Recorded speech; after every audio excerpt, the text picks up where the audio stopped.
to solve the problem of influencing young workers with tweaks to a leader's reporting on what influence action he was taking, the need to emphasise industrial issues rather than sexual morals, and the need to educate the general YCW membership more directly in the See Judge Act method. But the lack of influence problem continued. In 1952, Father Lombard admitted the Melbourne YCW had failed to penetrate the industrial suburbs.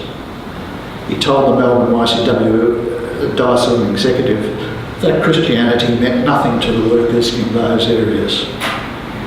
In June 1954, 6 months before he left the YCW chaplaincy, Father Lombard was criticising the diocesan executive members for reporting too many moral problems and not enough concerning work.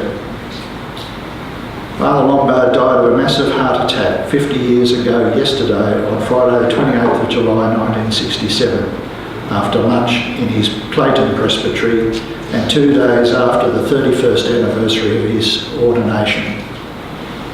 He had left the Melbourne and Australian YCW chaplaincy in early 1954-5 to be parish priest at St Peter's Clayton, following warnings about his high blood pressure, despite being a non-smoker and a teetotaler. That two of his former lay leaders, Kevin Toomey and Charlie McCann, were now priests, ready to take over the Melbourne Australian YCWs, encouraged the move.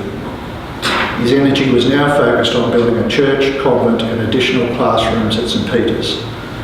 Then, perhaps most frustrating and tragic for a powerful and athletic man, he had a heart attack in 1960 and a severe stroke in 1961, which left him paralysed down the whole of his left side. This portrait of Father Lombard's personality that develops from talking to those who are closest to him is of a physically imposing man, a man of gravitas who could inspire many people to work with him in what for him was a project to bring Christ to disadvantaged young workers using the Jocist method of formation and service, and from there to Mass and the sacraments. With all these means working for a new youth for a new Australia. As Frank McCann said in 1978, Father Lombard always advised, first find Christ, all positive action flows from there. And perhaps that's something which could be kept in mind when discussing about motivations. Thank you.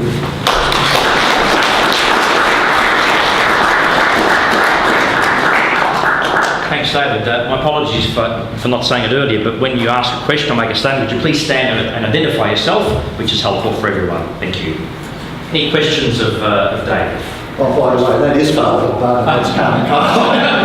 And it's in, I think it's in, pretty sure it's in the Clayton Presbytery in 1958 during Carmine's visit. And of course, a nice little sea car there too. Sorry. Questions or comments from David's presentation?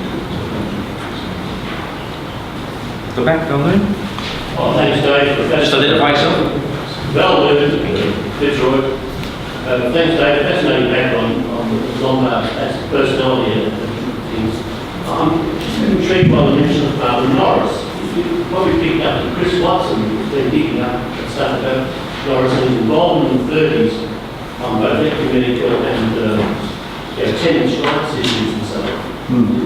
Do you think there's a connection with Norris was on the social issues, or did you know? Oh, nobody mentioned that. I think it was from Father John Henry Cleary, who was one of the members of the priest committee that focused on this aspect of Father Norris being a great recruiter. But I haven't heard of anything. I don't know. Perhaps I'm getting out of touch with these things, but as far as I know, it was more priestly, sacramental inspiration from what I heard anyway.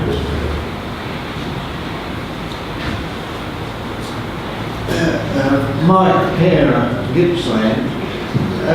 You mentioned Kev Toomey and Charlie McCann. From a historical point of view, who are the successors of Frank Lombard from 67 to 17? From 67 onwards. dominant leaders in the YCW movement?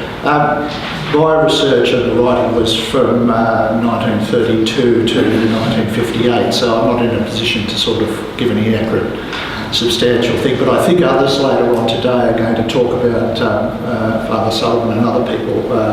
So I think that question might be answered then.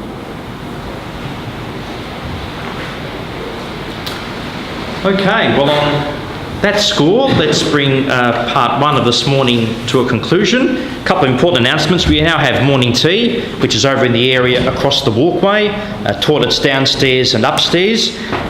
We do have other classes here and open house in the college, so I do ask you to please take your valuables with you, because we can't secure them here unless we lock the doors and then no one can get in.